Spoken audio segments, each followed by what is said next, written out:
তোমরা যারা এখনও রেলিনি রিপোর্ট করোনি রিপোর্ট করে ফেলো, কারণ বর্ষা চলে আসছে, বর্ষার মধ্যে কিন্তু এই রেলিনির ফুলগুলো নিতে হবে।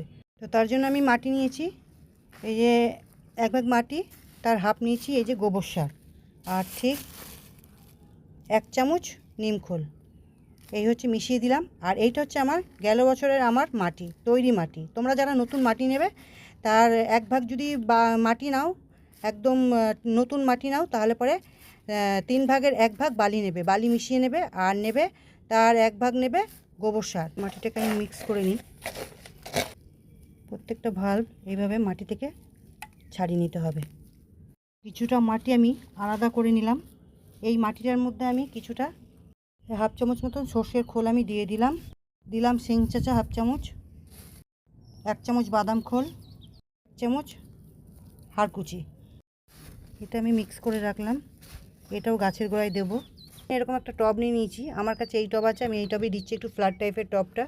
তোমরা যারা টব নির্বাচন করবে একটু ফ্ল্যাট টাইপের নেবে, বেশি ডিপ না হলেই হবে। গোবর সার মেশানো মাটিটা আমি দিয়ে দিয়েছি, আর এর ওপরে চাপান সার হিসাবে এই মিক্স সারটা, যে মিক্স সার দিয়েছি, যে এই মাটিটা ওপরে দেবো চাপান সার হিসাবে। প্রচুর ফুল পাওয়ার জন্য এই গাছের পাতাগুলো কিন্তু আমাকে ছেটে দিতে হবে। পাতাগুলোকে কেটে ফেলে দিলাম। এবার শিকড়গুলোকে আমার ছাড়তে হবে।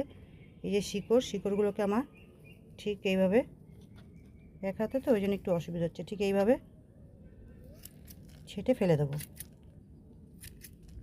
দেখতেই পাচ্ছ প্রত্যেকটা শিকড় আমি ছেটে ফেলে দিয়েছি। এটা হচ্ছে এই মুখটা উপরে রেখেছি, ঠিক এইভাবে বসাবে, কিন্তু এগুলো বেশি মাটির তলায় দেওয়া যাবে না। তো আমার বসানো কমপ্লিট হয়ে গেছে। এইগুলোর মধ্যে একটু বড় ভাল্বগুলো বসিয়েছি, আর এইগুলোর মধ্যে একদম গুড়ি গুড়ি ভাল্বগুলো বসিয়েছি। এই পটটার মধ্যে, এই প্যাকেটের মধ্যে আমি বসিয়েছি একদম গুড়ি গুড়ি। এবার জল দেওয়ার পালা। এ কিন্তু এখন শুধু গ্রোথ নেবে, আর বর্ষার সময় এর কিন্তু খেল দেখাবে, কত সুন্দর এর ফুল হবে, সেটা তো অবশ্যই আমি দেখাবো। তোমরা যারা এখনও রিপোর্ট করোনি রিপোর্ট করে ফেলো, বর্ষার সময় ভালো ফুল পেতে চাইলে। ভিডিওটা ভালো লাগলে লাইক কমেন্ট শেয়ার করে দিও। টাটা।